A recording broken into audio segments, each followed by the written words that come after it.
Moscou, le 5 mai de l'an 1941. La majestueuse salle Georgiev du Kremlin brille de lustre. Colonnes dorées, son de l'orchestre militaire, officiers en uniforme de parade, éclat des ordres et des étoiles sur les uniformes. C'est une réception solennelle pour les diplômés de 16 académies militaires et les enseignants de 9 facultés militaires. Derrière les tables festives, l'élite du futur état-major de l'armée. Mais derrière l'éclat apparent, on ressent une tension. L'Europe est en flammes par la guerre et l'Union soviétique tente encore de différer la confrontation inévitable. Lorsque Joseph Staline monte à la tribune, la salle se fige. Son discours deviendra l'un des plus controversés de l'histoire de l'URSS.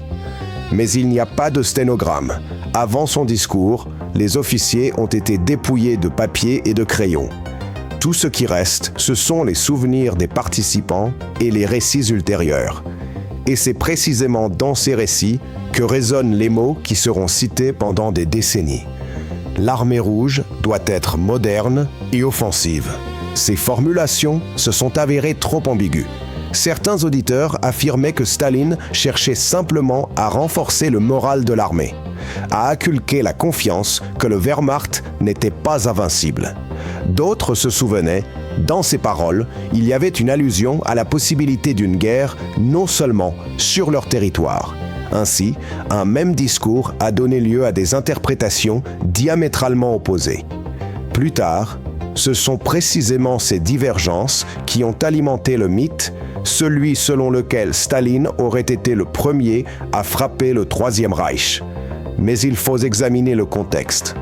Au printemps 1941, la propagande allemande diffusait déjà activement le thèse d'une guerre préventive contre l'URSS.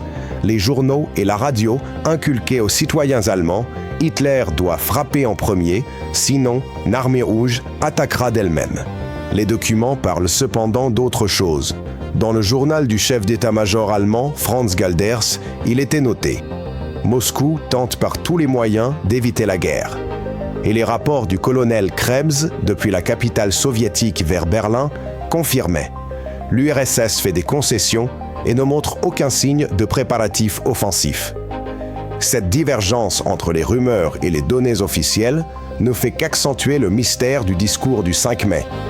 Alors, était-ce un signal secret d'attaque ou simplement une tentative émotionnelle d'inspirer confiance aux officiers face à la menace imminente?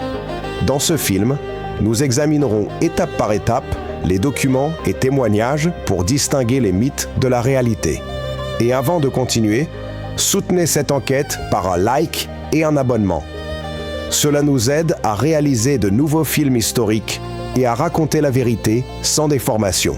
Nous voulons mieux connaître notre public, alors n'hésitez pas à indiquer votre âge dans les commentaires et à nous dire ce que vous faites. Merci pour votre soutien. Le 6 mai 1941. Il ne s'est écoulé qu'une journée après le discours dans la salle Georgiev du Kremlin. Et ce jour-là, une ordonnance est publiée, changeant l'architecture du pouvoir dans l'Union soviétique.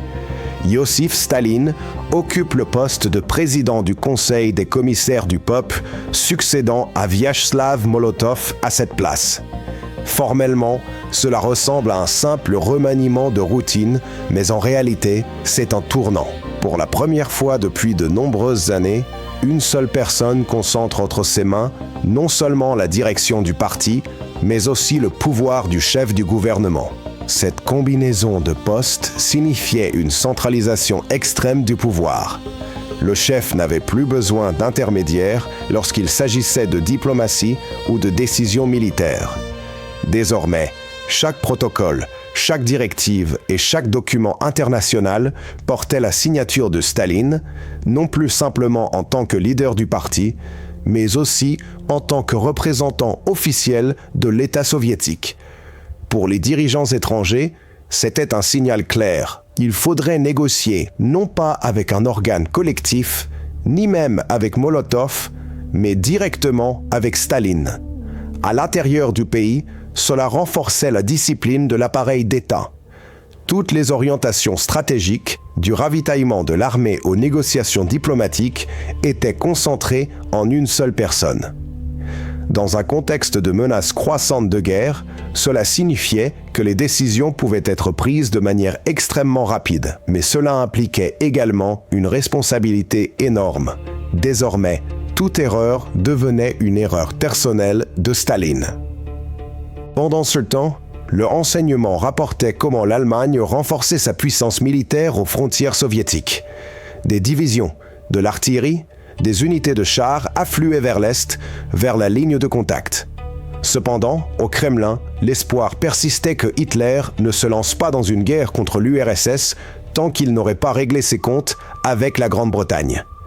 Dans les notes analytiques du printemps 1941, on peut encore trouver des prévisions prudentes. L'Allemagne était trop occupée à l'ouest pour risquer un nouveau front. Dans ce contexte, le discours du 5 mai prend une nouvelle nuance. Il était percutant, mais ne s'adressait pas à un ordre d'attaque, plutôt à la mobilisation de l'esprit de l'armée et à la démonstration de détermination. C'était un message à la fois intérieur et extérieur. L'Union soviétique était consolidée et prête à riposter si elle était attaquée. Écourtant, la question demeure. Qu'a exactement dit Staline à ce moment-là et pourquoi ces paroles ont-elles suscité tant de débats et de légendes? La réponse se cache dans les récits de ceux qui étaient dans la salle. Et c'est à eux que nous nous adresserons ensuite. Qu'est-ce qui a réellement été dit dans la salle du Kremlin lors du banquet du 5 mai 1941? Cette soirée s'est avérée inattendue même pour ceux qui connaissaient bien Staline. D'habitude, il parlait sèchement et prudemment, évitant les émotions excessives. Mais cette fois, son discours était dur, voire provocateur. Il disait que l'armée rouge devait être non seulement moderne et équipée technologiquement, mais aussi capable de mener des actions offensives. Pour beaucoup, cela ressemblait à un défi ouvert, comme si le leader laissait entendre un tournant dans la stratégie. Cependant, nous ne connaîtrons jamais le texte exact du discours. Aucune transcription n'a été réalisée et aux officiers, il n'a pas été permis de prendre des notes. Donc, tout ce qui reste, ce sont les mémoires des participants. Et c'est ici que commence le plus intéressant. Certains se souvenaient que Staline était vif et même rassurant. Il disait que l'Allemagne n'était pas aussi invincible qu'il semblait après ses blitzkrieg en Europe. D'autres affirmaient que ses paroles sonnaient abruptes et inquiétantes, comme s'il laissait entendre la possibilité de transférer la guerre sur le territoire de l'ennemi. C'est dans ces récits contradictoires que naquit le mythe, qui deviendra plus tard le sujet de débats acharnés. Il est important de se rappeler le contexte. Au printemps de l'année 1941, dans l'armée rouge, il existait une véritable barrière psychologique. Après les victoires éclairs de l'Allemagne en Pologne et en France, de nombreux officiers considéraient la Wehrmacht comme une machine impossible à arrêter. La principale tâche du discours de Staline était de briser cette peur, d'inspirer confiance en ses propres forces et de montrer que l'URSS pouvait se battre à armes égales.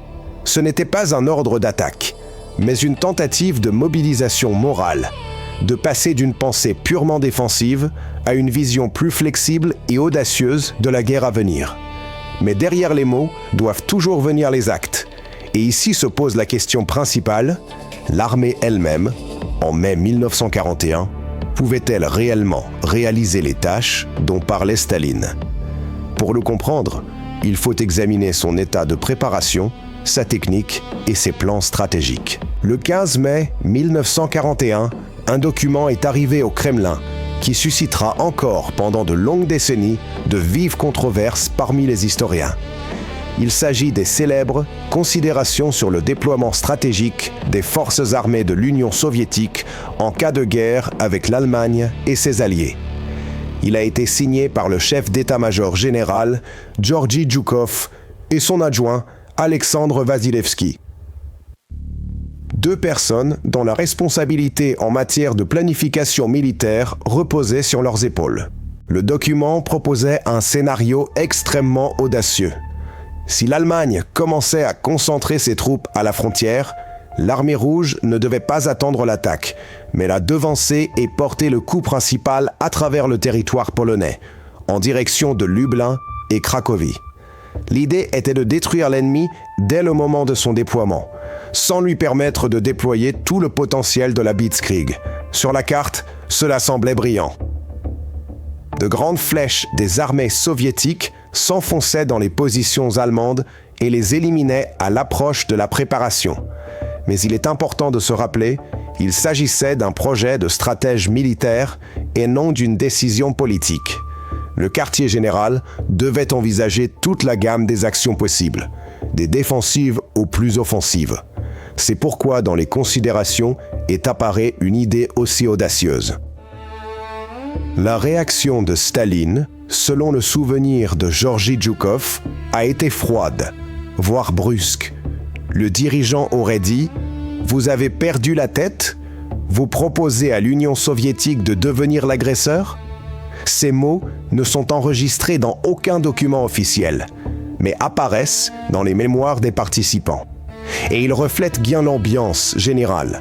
Staline n'avait pas l'intention de donner à Hitler un prétexte pour accuser l'URSS de début de guerre. Pour lui, l'essentiel était de gagner du temps et d'éviter des accusations d'agression. Ainsi, les considérations du 15 mai sont restées simplement sur le papier. Un exemple de jeu stratégique des chefs d'état-major et non une directive réelle d'action. Elle montre le niveau d'anxiété et la recherche de solutions dans les hautes sphères militaires, mais ne reflète pas la ligne politique du pays.